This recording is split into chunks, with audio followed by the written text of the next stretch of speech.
I will, but you may actually have to also remind me to upload it. I'll probably upload. I'll probably remember to upload it. Only have 15 minutes here. Okay, so how can I help you guys the most with the homework?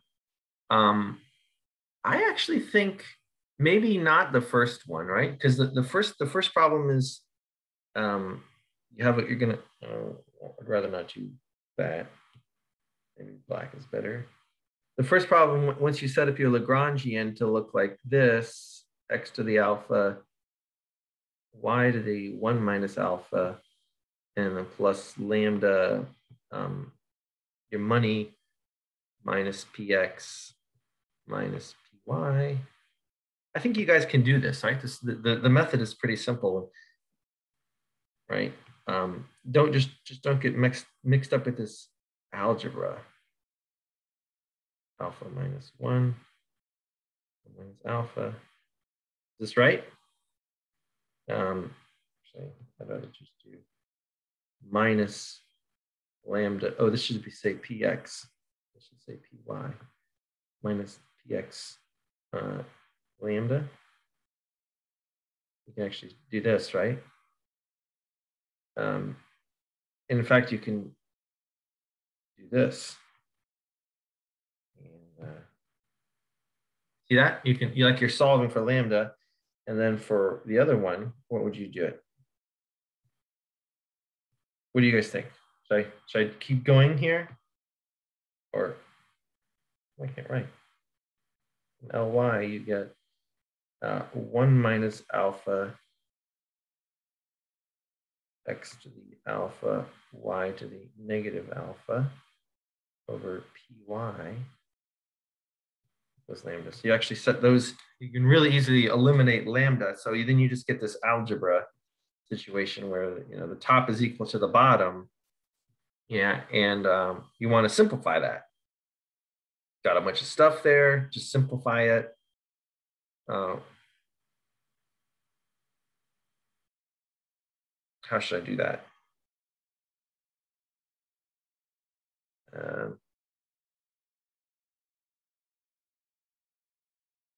Multiply. Let's see what we get. We want to these two things are equal to each other. Let's multiply both of them by well, let's solve for y. How about that? Is that how you guys would do this? How would you solve for y? If you have this top equal to the bottom, I would say if you multiply both sides by y to the alpha, then you'll get a y on the top, and the y to the negative alpha on the bottom will go away. So if you do that, multiply both sides by y, this is what you will get. Alpha x, my handwriting is supposed to be better, over px times y equals, right? 1 minus alpha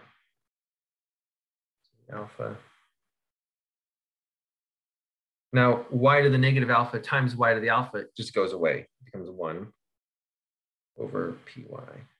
So right there, you can see how you can solve for y. Move this stuff on the other side to this side. X alpha x to alpha minus 1. And you tell me, guys, what is x to the alpha divided by x to the alpha minus 1?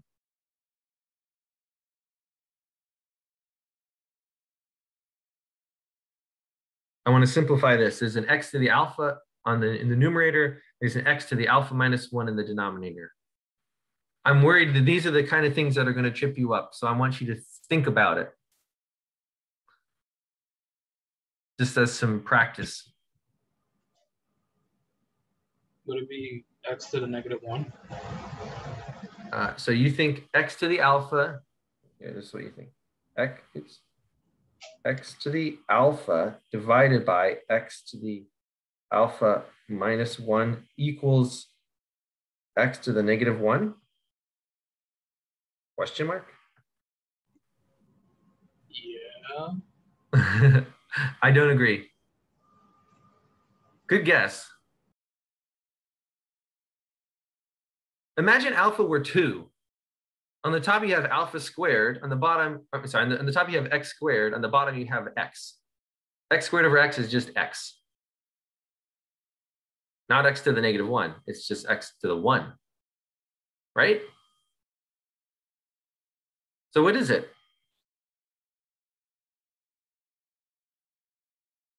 It's just x. I'm glad that you guessed though. I think was it Jonathan who said something? I mean, thanks for guessing, Jonathan. But it's not x to the negative 1. I think maybe you just got the negatives backwards or something, right? It is x. Although not x factorial. That looks like x factorial. No, don't think of it that. It's just x. Do you guys see how you do that? Here, one way you can think of it is like this. This is like x to the alpha times x to the 1 or negative alpha minus 1 or 1 minus alpha, right? Equals x. Anytime you have an exponent in the denominator, you can say that's like take the negative of that and then bring it up to the numerator. Okay? Does this make sense now? Okay. So my point is, after we had that digression, then we can simplify x to the alpha in the numerator and x to the alpha minus 1 in the denominator by getting rid of the alpha minus 1 and getting rid of the alpha. Bam, that's correct. I think I'm going to stop here and make you guys do the rest in your homework. But you see how far I've gotten here. A lot of it was just algebra. Algebra. You're simplifying until you get an answer that's nice and compact, and now you can probably solve the rest. You're not done because you still have y here in terms of x, but what will you do? You will plug this back into the third first order condition, which is the constraint. Then you can solve for y and x in terms of the parameters. Okay? That's my hints for number 1. Let's give you some hints for number 2. Why don't you erase everything? You're all drawings. Number 2. Oh, I need that. I need to see it again. Shoot.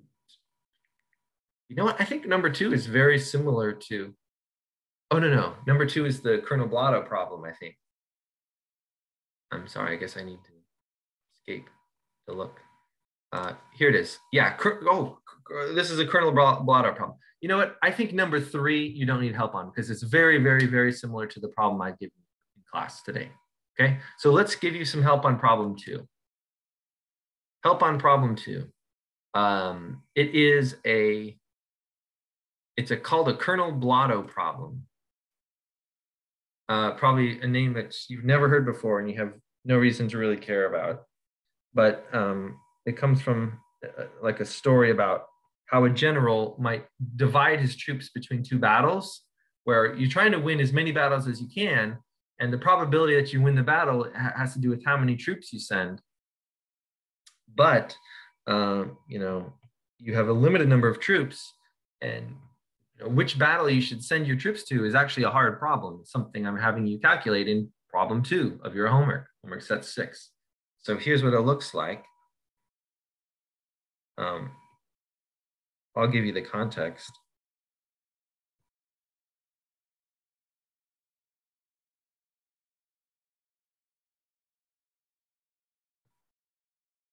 Such that x plus y is less than or equal to 200. Okay, here's the problem. You can see it. It's on the screen, right? By the way, it's there's like battle X. X is how many troops you send to the first battle, whereas 100 is how many your enemy has sent. Battle Y is how many troops you send to the second battle, whereas 200 is how many your enemy has sent to that one. So there's sort of like, you have different levels of opponent strength in the 2 battles, and that's why maybe the problem's interesting. But really, you're just trying to maximize this function such that x plus y is less than or equal to 200. Okay, how do you do it? Once again, there's some more algebra here, and I want to help you guys with the algebra. I don't want you to spend hours and hours trying to figure out what's the right way to simplify this. You know, it's a nice trick. is to, you know, you're going to take the derivative of this thing. So why don't you make it so that you don't have to use the quotient rule? I just personally hate the quotient rule. And so there's maybe you want to change this when you write the Lagrangian function so that don't change the value of the function, just change the way it looks so that you don't have to use the quotient rule. And I think that'll save you time when you solve it. So this is a time-saving suggestion. Here's what I would do. I would say, look at this, x over 100 plus x. Let's add 100 and subtract 100 from the numerator. I'm sorry, this is supposed to be 0, right? You're allowed to do that. Therefore, this is equal to, you see the 100 plus x minus 100. That's supposed to be 100 over 100 plus x. That's just going to be a lot easier to differentiate. The reason is that you don't have to use the product rule because it's all right there. Okay? So when we're writing the Lagrangian, we're going to say L is equal to 1 minus 100 over, I don't know why it's acting weird. I think maybe because I'm going fast. Plus 1, and do the same thing for y. Now you get 1 minus 200 over 200 plus y. And then you get the lambda part. Lambda, what is going on? 200 minus x minus y. Okay. Now you take the derivatives of this. You want me to do it, or you guys think you're good from here? Take the derivative of this. You're going to get, what are you going to get? Lx. I'll just do x. I won't do y. Lx from this, you get, the 1 goes away. You get the negative 100. Now, the 100 plus x is to the negative 1 power. You reduce the exponent by 1. It becomes the negative 2 power. And you take that negative outside, so it becomes a positive here. So it's this, 100 plus x squared.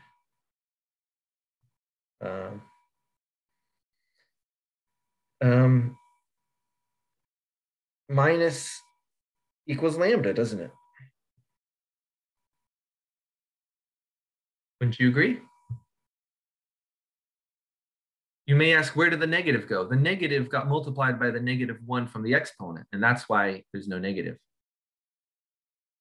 And then you say, why is lambda on the other side? Well, it was a negative lambda, and I just scooted it over to the other side. Okay? And then from, how much time do I have? Oh, we're kind of out of time. But do the same thing for y. You get something like 200 over 200 plus y squared equals lambda. Then you set these guys equal to each other, right? These two guys are equal to each other. And you can do this trick where don't bother to square it out.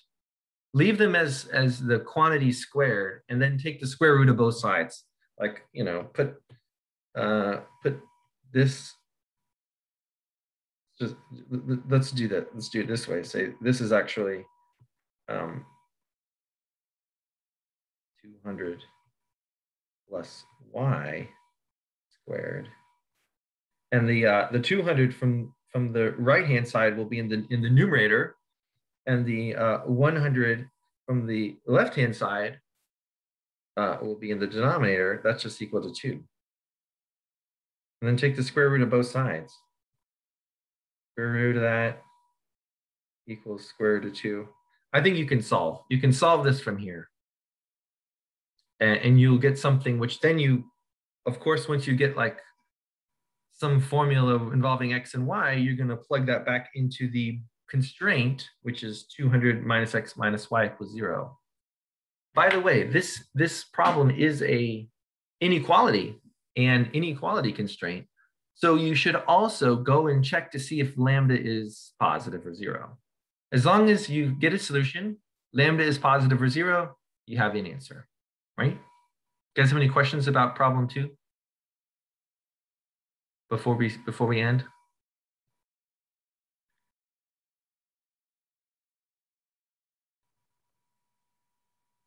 I'm sorry this is sloppy. I don't know why. I thought it would be cleaner with the Apple Pencil. I think it's just like the thing is moving or something. Okay, guys. How do I stop sharing here?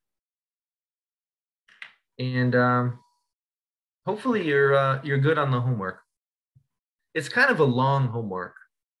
You know, if you get all of the problems right on the homework, I'll treat it like a bonus because there's just a lot to do. But hopefully my hints were helpful. To do the third problem, you really should just think about what we did in the lectures today because it's very similar. You guys feel good? And then next week on Tuesday, we'll talk about the homework. We'll talk about reviewing everything that we've done and get you ready for the final.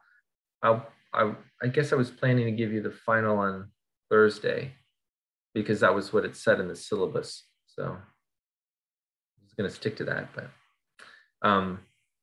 yeah. And that's it.